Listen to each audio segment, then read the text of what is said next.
Et la société Péris, partenaire du rugby languedocien, vous présente Série Rugby.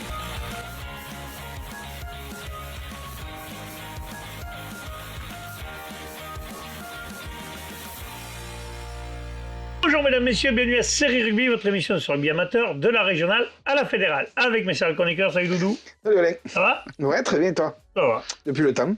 Bah ouais, il y a un moment qu'on t'a eu ça, Wally. Salut Alain. Là, on a eu un des Héroltais, ils ont dégagé, vous avez vu, on a pris le pouvoir.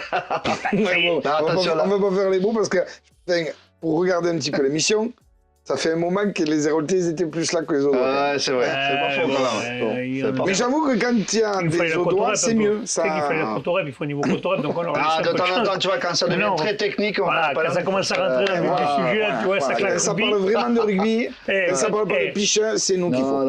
Quand ça cogne, quand ça claque, c'est nous. Allez, on va tout commencer par les résultats de Régional 3. On commence par les quarts de finale d'Occitanie. Viviez joué Nissan-Colombier, victoire de Nissan-Colombier, 39-13. Oui, un match qui s'est joué à la Cône avec une très belle chambrée de nombreux supporters dans les deux équipes. Nissan qui va démarrer pied au plancher et qui va dominer les débats. Bon, d'abord, il va y avoir une pénalité pour Nissan. Mais Viviez, quand même, qui n'était pas venu, du moins au départ, qui ne s'en laissait pas compter, qui va marquer une autre pénalité. Nissan va confirmer, va marquer un essai par Melvin Morat, qui va être transformé par son frère Kylian. Donc là, Viviez quand même va prendre quand même, à force de prendre des coups de butoir, ils vont avoir du mal. Ils vont avoir du mal vraiment à rentrer dans le camp, mais ils vont avoir une pénalité, donc très certainement qu'il doit avoir un sacré bon buteur en face. Mais Nissan va remarquer un essai par Kylian Morat, donc l'autre frère. Et Viviez qui marquera 2 pénalités, qui va vivre avec l'indiscipline de Nissan. 15-9 à la mi-temps pour Nissan, et Nissan va revenir encore au plus fort en deuxième mi-temps pour inscrire 2 essais par Ortega et Esteve, qui va tuer le match 29-9. Nissan qui occupe bien, qui va marquer un dernier essai par Mané, transformé, et une pénalité 39-9. Voilà. Viviez qui va jouer tous les ballons. Pour eux, ils savaient très bien que c'était... Toi, lui, 39-9 et moi, j'ai 39-13. Parce que si tu m'écoutais, je n'avais pas encore fini. Viviez va jouer tous les ballons et va marquer un essai par Madec. Alors, oui, d'accord. 9 et 5, ça ne fait pas 13. Ah oui, c'est vrai. Ah ben ouais. C'est bizarre quand même. Je dis pas que des conneries quand même. Donc, c'est... donc, il y a une erreur quelque part. Il y a eu 6, il n'y a eu que 2 pénalités, un essai transformé qui fait 13. Ça serait plus logique. Peut-être. Il devait y avoir 39 à 6 et ils ont mis un essai qui les met à 39-13. Il faudra demander à celui qui a fait le compte rendu. On lui demandera Bubu. Non, c'est pas Bubu. Je pense que c'est... Bubu, il est au Portugal, donc tu comprends bien qu'il se cache. Il n'en a rien à foutre de nous ce soir. Je pense que c'est un dirigeant de Nissan. Je pense que c'est un dirigeant de Nissan Colombier. Enfin, de toute façon, si chercher les poux, il n'y en a pas, mon cher Alain. 39-13 ou 39-12, il y a 40 points pour Nissan. Oui, mais il n'empêche que ça ne sert à rien de faire des signes à série rugby qui nous fâchent un petit peu le plus souvent. Pas grave, on leur dit les gars, c'est juste pas intelligent, quoi. Ben voilà, parce qu'il y a des enfants qui regardent et d'autres gens, donc ça sert strictement à rien. Bref. Canet joué Poteya, ça s'est joué à Sijan, c'est ça? À Sijan, ouais, tout à fait. Victoire de Canet, 34-18, parce que ça c'était un des chocs, qu'on peut dire. Ah ben clairement, parce que c'était le numéro 8 contre le numéro 9. Donc 2 premiers de poule qui s'affrontaient dans ce quart de finale. Voilà, de haut vol, on peut le dire, hein, parce qu'il y avait vraiment 2 belles équipes. On a les images d'ailleurs. 2 belles équipes sur le terrain, c'est clair. Hein, et une équipe de Canet qui a vraiment pris le match par le bon bout. Voilà, on le voit, hein, une superbe passe au pied de Tristan Barrieras pour son 3e ligne décalée. Et de nouveau, il remettra ça 5 minutes plus tard. Pareil, une autre passe de l'autre côté pour notre ailier Alarcon collé à sa ligne de touche. Et marquera quand même un 3e essai aussi en première mi-temps, voilà, sur une superbe combinaison par Nicolas Lafont. Et voilà, donc pour vraiment prendre le score, Poteya reviendra quand même dans le match, hein, avec un essai de Bergerot à la 34e. Il y aura un score de 23-8 donc à la mi-temps, où Canet avait vraiment fait le trou. Et après, en deuxième mi-temps, le jeu s'est beaucoup plus équilibré. Hein. Les deux équipes ont quand même souffert de la chaleur. Voilà. Là, c'était vraiment les phases finales. Non, c'est clair. Et le jeu s'est beaucoup plus équilibré. Hein. Il y aura eu un essai partout en deuxième mi-temps pour finir à 34-18. Mais voilà, mais sur l'ensemble du match, Canet mérite sa victoire. Mais il faudra surveiller cette équipe de Ponteilla en championnat de France parce qu'il leur manquait 3 ou 4 éléments assez importants quand même. Ils n'avaient pas la charnière, le disque. Voilà, ils avaient notamment le disque qui était suspendu. Donc voilà, je pense qu'il faudra attention en championnat de France. Ouais. Oui, ils ont peut-être une revanche à prendre, comme on dit. Je pense, oui. Parfait, on passe au quart de challenge. Là, on a 3 équipes qui se sont qualifiées, donc ça veut dire qu'on aura 3 représentants en demi-finale, c'est chouette. C'est ça. Le Val-Espire est allé gagner à Cerdagne-Cap-Sire 20-19. Oui, mais écoute... d'un petit point. Ouais, d'un petit point. Bon, déjà, c'était quand même... bon, on va pas dire un derby parce qu'il y a... On va dire un derby montagnard. Un derby catalan. Mais il y a quand même des kilomètres. Mais un derby montagnard quand même. Très gros match à la mi-temps, 6-5 pour le RAC, avec 2 pénalités de Lienza et un essai de Salès. Alors Salès qui va nous faire ça va être l'homme du match, hein. Il va marquer un essai, il va marquer 4 pénalités, notamment la dernière à la 76e minute. Qui qualifie le Val-Espire. Qui qualifie le Val-Espire. Voilà. Bah, bravo pour le Val-Espire. Dommage pour le RAC, mais bon, c'est la magie des phases finales. Et quand c'est atroce, c'est encore plus la magie des phases finales. Savoir qu'ils avaient fait un match nul dans le championnat et une victoire pour le RAC. Donc ils étaient en position favorable, comme on dit. Comme quoi qui se tenaient. Alors ça c'est pour ceux qui lisent le Midi Olympique ou le magazine Rugby Fédération. Parce qu'un match de championnat et un match de phase finale, ça n'a rien à voir. Tu remets les compteurs à zéro. C'est 3 mondes différents. C'est ça. En principe, les joueurs, déjà, tu n'as pas la même motivation, la même concentration, et puis les mêmes envies.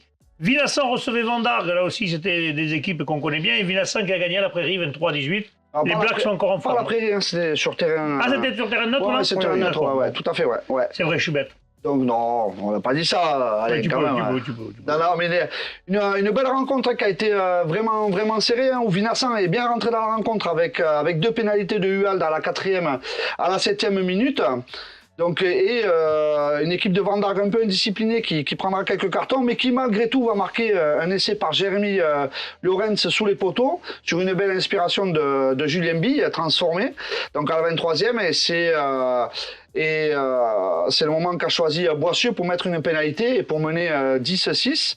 Et Villassant va finalement, avant la mi-temps, revenir et marquer un bel essai de La Fuente pour mener 13-10 à la mi-temps. En début de deuxième mi-temps, Vendargue va égaliser 13 partout, mais De La Fuente, toujours lui, va remettre une pénalité et pour les faire passer 16 au score 16-13. Et après, à la 58e, il y aura une double peine malheureusement pour Vendargue avec un essai du numéro 10, donc normalement Acacio de Villassant, et surtout une sortie KO de Louis Langlade, évacué par les pompiers à 7. Donc sur une perte de connaissance, a priori, il savait même plus ce qu'il faisait sur le stade. Donc on va lui souhaiter un bon rétablissement. Oui, rien de plus. Ouais, voilà, ouais. Et donc Villassant qui a vraiment pris le large. Donc Vendargue va réduire le score en fin de match à la 76e. Mais bon, le score était acquis pour Villassant, qui se qualifie donc brillamment pour les demi-finales du challenge. J'ai vu une photo de Steve Acacio qui était belle avec ses 2 enfants sur le terrain. Mais quand tu as Steve Acacio en demi d'ouverture et qui bute pas, ça veut dire quand même que tu as du matériel. Parce que Steve Acacio en second buteur, quand même, ça fait pas rire quand même. C'est sûr. Pour les avoir joués en poule, cette équipe de Villassant a vraiment une carte à jouer sur ce challenge, que ça soit en Occitanie. Moi, j'en fais mon favori. France. Hein. J'en fais mon favori. Je pense aussi, ouais. J'en fais mon favori. Enfin, le dernier match, Bompas Pierre-Villelong recevait Thor Saint-Pauls et victoire de Bompas Pierre-Villelong 22-11. Oui, mais écoute, une première mi-temps sans trop de points inscrits. Hein, c'est Torres Saint-Pauls qui va ouvrir la marque par un essai de Vidal à la 11e minute. Et une pénalité de Salas à la 26e. Ils vont mener 8-0 avant que chez les Catalans on se réveille par Morales qui va inscrire un essai pour réduire la marque. Et juste avant la mi-temps, il va y avoir 8-5. Au retour des vestiaires, je pense que le coach a dû Michel Aginor ou Aguinor, le coach.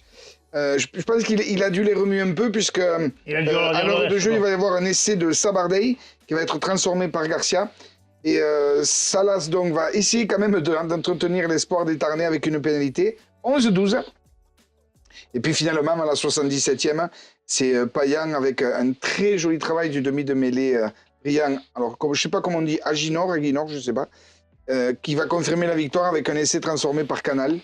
Et ce même Canal, à la 80e, qui va marquer une pénalité pour grossir le score 22-11. On pourrait dire sacré match des Catalans, mais il ne faut pas enlever quand même l'opposition de Torres Saint-Pons parce qu'on s'aperçoit quand même qu'entre la 77e et la 80e, il y a 10 points inscrits, 22-11, il y avait 12-11 à 3 minutes de la fin. Donc ça a été quand même un sacré match. C'était un sacré match, c'est clair. Mais en tout cas, voilà, Bompas qui est le troisième pour cette quatrième. On en aura un sûr en finale, puisqu'il y en a qui se retrouveront, on en parlera dans l'émission de vendredi, mais il y en a un sûr qui sera en finale. C'est clair. En finale, quatrième série. Pardon, là, je suis révélateur. Non, mais attends. Oui, on a compris. Voilà. Le challenge, c'est la quatrième série. Messieurs, s'il vous plaît. Et le championnat, c'est la troisième série. Revenons à la troisième série seule et la quatrième série seule. Ça évitera. Je pense que ça serait mieux les calculs et ça éviterait plein de choses. Mais ça éviterait des gens qui se plaignent que certains sont en région de 3 qui ne devaient pas y être, dû au règlement de la Ligue. Ça éviterait que certains, on le sait tous, se disent moi je vais passer 5e parce que 4e, je vais aller à Mias. Petit clin d'œil à Montréal qui a joué le jeu. Oui, il fallait le faire. Oui, il fallait le faire. Il y en a qui auraient dit on perd de match et on redescend. J'en connais. On va pas non plus, mais j'en connais. Ça éviterait tout ça. Donc, messieurs, faites une régionale 3 et une régionale 4, si vous voulez pas l'appeler 4e série, mais faites ça et qu'on n'en parle plus. Surtout qu'en plus, il y a même des équipes de régionale 2 qui n'ont rien à foutre en régionale 2 et ils auraient pu chance de jouer en régionale 3. On verra. Si nos instances nous écoutent et s'ils ont un sursaut peut-être. Ça va changer, remarquez les élections, peut-être qu'il y en a un qui va y penser. Allez, on passe, messieurs, à la régionale 2. Oui. On nous appelle les rois de la cisaille, les Carl Occitanie. Pas du tout. Non, mais on dit ce qu'on pense. Non, en même temps, il faut le dire. Nous sommes force de proposition. Oui. Parce que dire ce que je pense, on peut dire ce qu'on pense et dire des conneries. Là, on est force de proposition. Même si ça peut être des conneries, on est force de proposition. Oui, parce que je pense que ce serait pour vous mais on est force de proposition parce qu'on entend des choses. Oui, quand on va sur les terrains, on entend les dirigeants, les joueurs, tout le monde nous le dit. Mais bon. Bref. Oui, c'est ça. Carl Occitanie de Régional 2, PLM rejoué Tri-sur-Baïse. Ça a baisé dur, quoi. Victoire de Tri-sur-Baïse, 34-22. PLM, quand même, on les voyait aller plus loin. C'est de là-bas, toi? Non, pas Tri-sur-Baïse. Non, c'est pas chez moi. Mais on dit Baïse ou Baïse? Baïse. On va pas en parler pendant une heure. On dit Baïse. On va pas en parler pendant une heure. Ils ont battu PLM. Est-ce que tu as Baïse ce soir? PLM qui était des équipes qui étaient dans les favoris, quand même. Ah mais PLM, oui, mais je pense que PLM, je pense pas qu'ils aient pris de haut cette équipe de Tri-sur-Baïse, mais je pense qu'ils s'attendaient peut-être pas à cette opposition. Est-ce qu'ils ont été disciplinés? Est-ce qu'ils ont eu des cartons ou pas? Parce que ça a été un peu le défaut cette saison. Il y a eu les cartons jaunes. Du côté PLM, il y en a eu 2 et un côté Tri-sur-Baïse. Donc c'est pas non plus ce qui... Sur ce match, par rapport à certains matchs qu'on a connus quand même à PLM, c'est pas forcément là où ils ont pêché. Je pense qu'il y avait une vraie opposition de style entre deux équipes. Un PLM, on le sait, très lourd devant, très costaud, donc qui a voulu s'appuyer sur ses avants, mais qui a malheureusement a joué la plupart du temps arrêté. Et en face, une équipe de Tri-sur-Baïse avec des arrières virevoltants. La balle, la vie est belle. Quelques erreurs de défense côté PLM qui ont coûté cher. Ils ont quand même encaissé 5 essais. Donc voilà. Et je pense que l'opposition de style et le temps qu'il y avait dimanche... Connaissant leur entraîneur, il ne devait pas être content. Convenait beaucoup plus à cette équipe de Tri-sur-Baïse qu'à PLM. Un petit point sur le match. Victoire amplement méritée d'Ixit, l'entraîneur de PLM, donc de Tri-sur-Baïse, qui reconnaît complètement que son équipe sur ce match-là ne méritait pas la victoire. Donc voilà, maintenant ils vont se concentrer sur le championnat de France parce qu'ils sont qualifiés pour le championnat de France. Oui, ça aurait été dommage de perdre. Et voilà, ce qui est dommage, je pense que c'était pour la montée en Régional 1, donc oui, voilà, ils sont champions de France, ils peuvent monter encore. Qu'est-ce qu'il faut faire pour monter? Champion de France. Là maintenant, grâce à moi, il faut être champion de France et ils peuvent monter en Régional 1, ouais. C'est ça. C'est la loi Canet, il y avait la loi Dupont, maintenant il y a la loi Canet. Bédarieux Grand Orbe qui jouait Bassous-Toupiac Montesque. Match nul 23 partout. Donc jusque-là, ils n'avaient pas perdu. Tir au but et malheureusement pour nos amis de Bédarieux, qualification de Bassous. Bassous avec, après, tir au but, ils ont quand même quelques artilleurs plus que sympas à Bassous. Voilà, moi je les connais bien pour les avoir affrontés. C'est qui les a pas affrontés? C'est Lonzac aussi qu'ils avaient. C'est Lonzac. Tais-toi. Je vais le laisser à Doudou, mais bon, quand on a un artilleur comme à la Bourdin, vas-y.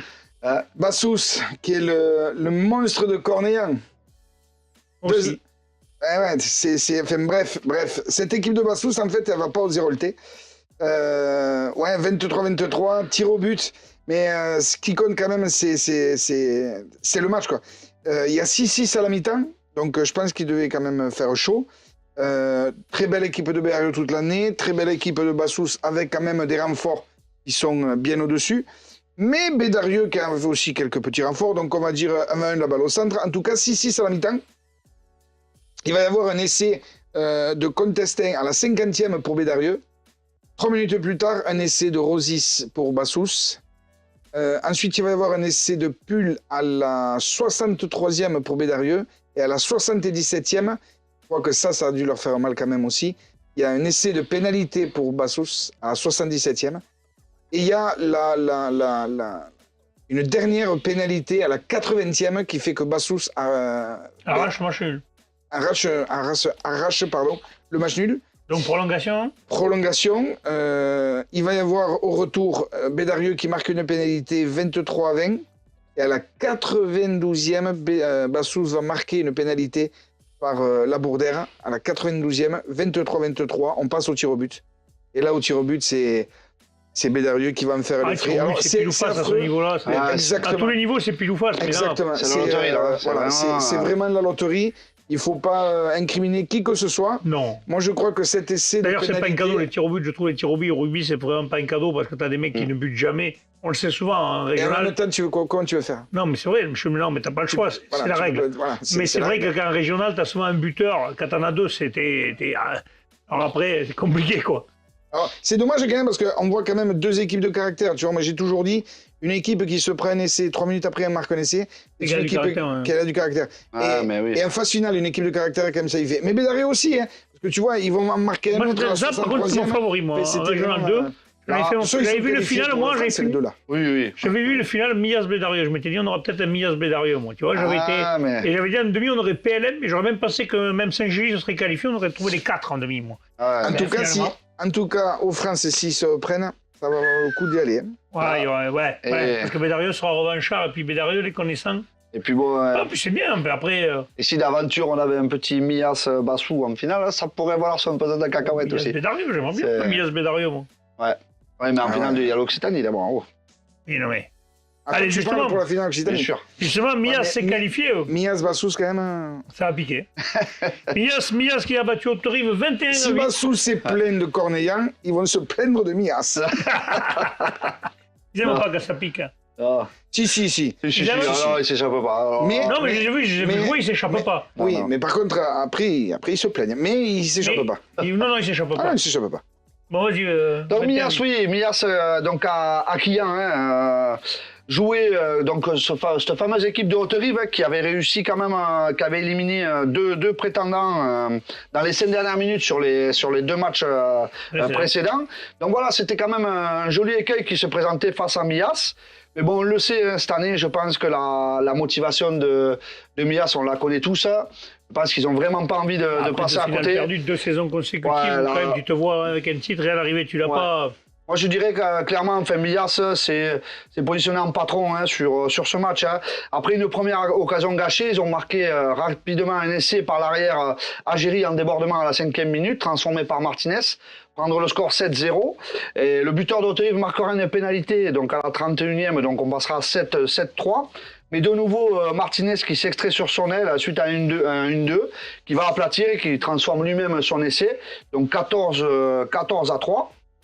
Mais suite à une erreur défensive, le pilier de Haute-Rive, Nieto, pointé en dame, 14-8 à la 37e. Et après une domination stérile en deuxième mi-temps, pas mal de changements avec cette chaleur. Oui, ça a fait tourner de côté. Ouais. Et finalement, à la 50e, le pack catalan et son 3e ligne, Jordan Liège, se remettait à l'œuvre à la conclusion d'un ballon porté sur 10 mètres. Martinez transforme 21-8 à la 50e. Le score n'évoluera pas. Millas a amplement mérité sa place déjà en demi-finale d'Occitanie, assure la montée en Régional 1. Donc voilà, et on leur souhaite bien sûr de... C'est vrai que si les 3 avaient gagné ce week-end, les 3 montaient en Fédéral 1, en Régional 1. C'est dire le niveau quand même des poules d'ici, honnêtement. Moi je pense qu'en Régional 2... Il y avait 3 potentiellement montés en Régional 1. En Régional 2, le niveau était très très relevé de notre côté, on va dire. On a vu, moi, quand on a été voir tous les matchs, on a vu 2 équipes, même il y en a qui sont en challenge, là, Ah ouais, non, mais c'est clair. Et juste quelques petits mots. Donc, la nuit, le retour à Millas, il faisait pas bon le travail le lundi matin, a priori. Donc, voilà, à noter un très bon arbitre de Cédric Monterre, l'assisté de Gonzalez et Hussein, très pédagogue et prévenant avec l'ensemble des acteurs. Impeccable. Et il remercie aussi également l'excellent accueil réservé par les dirigeants de l'ARPAL 15, aussi sympathiques que compétents dans une très belle organisation de rencontres. Donc, voilà, donc il faut le souligner. Parfait. On passe au quart du challenge en Régional 2. Alaric jouait Orient, victoire d'Alaric 31-23. Pardon, oui, excusez-moi. Tu changes de tablette, elle est plus petite. Oui, c'est ça. Mais écoute, un gros premier quart d'heure de la part de l'Alaric qui va très vite mener 11-0 au bout de 15 minutes. Puis 11-3 parce qu'Orient va marquer une pénalité. Voilà. Et ils vont marquer, l'Alaric va marquer en toute fin de première mi-temps. Ils vont mener 18-3 à la mi-temps. Et puis en deuxième mi-temps, c'est Orient qui aura la main sur la rencontre, donc ils vont m'inscrire une pénalité. Puis un essai transformé, 18-13, et ensuite une seconde pénalité. Donc là, on est à 18-16, donc Orient qui a remis les pendules à l'heure. Mais il va y avoir la pause, le water break, la pause de fraîcheur. Et là jusqu'à la fin du match, Alaric aura la même mise sur le match. Ouais. Et ils vont finir à 31-23, à noter un très très beau match des deux équipes. Bon, ben voilà, parfait. Bon, le deuxième match qui nous intéressait, c'est Rabastens-Coufouleux qui jouait l'entente de la tête. Et victoire de l'entente de la tête, 26-11. Eh ouais, la tête qui poursuit son parcours dans ce challenge. Et on rappelle que c'est les tenants du titre, donc puisqu'ils l'ont gagné la saison dernière. Après, sur le match, ils ont mis un petit quart d'heure à rentrer dans le match, où ils prennent juste une pénalité, donc un jaune à la clé, donc 3-0. Mais sur leur première action, ils marqueront un essai par Bergeron transformé par Caselias pour prendre le score 7-3. Les Rabastens réduira le score 7-6, mais après plusieurs actions, Axel Fontanel marquera de nouveau un essai entre les poteaux pour prendre le score 14-6 à la mi-temps. Et après, en deuxième mi-temps, cette équipe de Rabastens va se casser les dents vraiment sur la défense de la tête. Donc, ils n'ont pas réussi à trouver de solution. Et après une pénalité lointaine manquée par Caselias, il a retrouvé la mire. Il a enchaîné 3 pénalités pour passer à 23-6. Ils encaisseront un essai transformé en coin pour passer 23-11. Mais Caselias, le buteur local, renquillera une dernière pénalité 26-11 pour cette équipe de la tête qui ne s'est jamais affolée dans ce match. Et qui, voilà, par rapport à l'expérience engagée de l'année dernière, se fait ressentir justement sur ces matchs de phase finale. Moi, je pense qu'ils sont habitués à gagner. Ils sont bien partis pour y retourner. Eh bien, on verra. Allez, messieurs, on passe à la régionale 1. Mais la régionale 1, déjà, il y a beaucoup moins d'équipes qui nous concernaient. Donc, on va commencer par le quart d'Occitanie. Il y en avait 15. C'est Corbière 15 qui jouait le canton de Senlis. Le canton de Senlis qu'on avait annoncé comme très gros morceau. Ouais. Et victoire 28-18 quand même. Ouais. Alors 28-18, mais c'est quand même un score quand même qui est très cher payé pour le canton de Senlis, parce que Corbière va dominer les débats globalement. Dès l'entame d'ailleurs, il va mettre le feu avec Rivas qui va gratter pas mal de ballons, Nico Jiménez qui est tour de contrôle en touche. Mais ils vont pas marquer. Voilà, ils vont manquer d'efficacité. Mais par contre, Chiquillo, lui, va enquiller les pénalités. À la mi-temps, il y a 9-6 pour Corbière. Corbière qui fait quand même reculer avec son gros paquet d'avant, fait reculer cette équipe de Senlis. Mais c'est Senlis qui va marquer sur une pénalité d'entrée là, dès la reprise sur une mêlée à 5 mètres. Il va y avoir une combinaison et Senlis va marquer et va prendre l'avantage. Réaction immédiate. On parlait tout à l'heure d'une équipe de caractère. Je crois que Corbière 15, avec les joueurs qu'il y a, ont aussi le caractère. C'est Nico Jiménez qui va encore une fois attraper un bon ballon en touche, va organiser sa touche, ballon porté sur 35 mètres. Ça fait mal dans la tête. Voilà, Rivas s'écroule derrière la ligne, mais l'arbitre siffle essai de pénalité. Donc voilà, un essai de pénalité pour Corbière. Mais Senlis qui va remettre encore une pénalité pour se retrouver à 16-13. Senlis qui va être réduit à 13 quand même, à 13 contre 15. Mais c'est sans compter sur la défense de Senlis qui va être mort de faim. Et Corbière ne marquera pas d'essai. Mais par contre, le métronome Chiquillo va enquiller des pénalités jusqu'à la fin. À la 78e, Senlis va marquer un essai pour revenir à 18 points. Et encore une fois, Chiquillo 25-18 va marquer une dernière pénalité. 28-18. On peut dire encore une fois que Corbière a une très grosse équipe, puisque même sur les gros morceaux, même quand ils n'arrivent pas à marquer, ben, ils ont un buteur. 21 points, chapeau. Et ça sur les phases finales. En phase finale, ça compte. En phase finale, si tu n'as pas de buteur, à n'importe quel niveau que ce soit, tu ne vas pas plus loin. On a beau avoir la meilleure équipe. Si tu n'enquilles pas quand il faut enquiller, surtout quand ton équipe souffre, le mec, quand il prend 3 points et te les passe. Exactement. C'est clair. C'est plus facile. Des avants quand même qui ont fait reculer cette équipe de Saint-Lys, tu valides par 3 points. Ouais, mais bien sûr. Les gros items quand même. 30 mètres quand même, 30 mètres sur un groupe pénétrant. Ouais, ça doit faire mal au... Ça fait mal au moral quand même. Je pense. Allez, en quart de challenge, Moguio-Carnon jouait Saint-Géry-Arthès. Et là, par nos amis de Moguio-Carnon, ça s'arrête là. Défaite 41-29, pardon. Et ouais, donc nos amis de Moguio qui s'inclinent donc en quart de finale du challenge d'Occitanie. 41-23 face a priori vraiment à plus fort qu'eux sur ce match. Saint-Géry qui a vraiment dominé de la tête et des épaules ce match. Après, une équipe de Moguio fidèle à sa culture, qui a continué à envoyer du jeu, qui a quand même marqué 23 points. Mais voilà, mais qui était pas, la marche était certainement trop haute sur ce match pour cette équipe de Moguio. Ok, parfait. Un petit point vite sur les réserves. On a un vainqueur de finale Corbière, joué l'association sportive Bressolaise. Victoire de Corbière, 23-6. Là, une tourne, mais la baie aussi. C'est dire que... Ils sont en demi-finale. Ça veut dire que le groupe vit bien. Moi, je le dis toujours. Quand la première et la réserve se qualifient, et en plus de belle façon, ça veut dire que ça bosse bien du côté de Corbière. Ça veut dire surtout que la baie est bien prise en compte. Elle n'est pas laissée. Et ça fait une baie pour une baie, quoi. Ça fait plaisir, dans un groupe étoffé, de voir une réserve à ce niveau-là. Je trouve que c'est intéressant. Ouais, parfait. Bon, messieurs, je vous remercie. Avant de vous quitter, il y a les réserves de Mias et de Bédarieux aussi. Oui, non, mais celle-là, on en parlera. Un petit mot, par contre, sur un ami qui nous a quittés aujourd'hui, monsieur Pierrot Buis. Je ne sais pas si vous le connaissiez, vous. Peut-être tu l'as connu, le joueur Fleury. Papa de Seb. Le papa de Sébastien Buis, qui est mon ami Seb. Moi, j'ai eu la chance de jouer avec Pierrot sur le terrain. Et quand il disait jeune, il n'y a pas de paix. Les qu'en face, en général, ça travaille. Donc, j'aurais une pensée pour toi, Pierrot, et puis une pensée pour sa famille, ses amis, ses cercles. Bisous à Seb, bien sûr. Messieurs, on se retrouve vendredi. Ouais.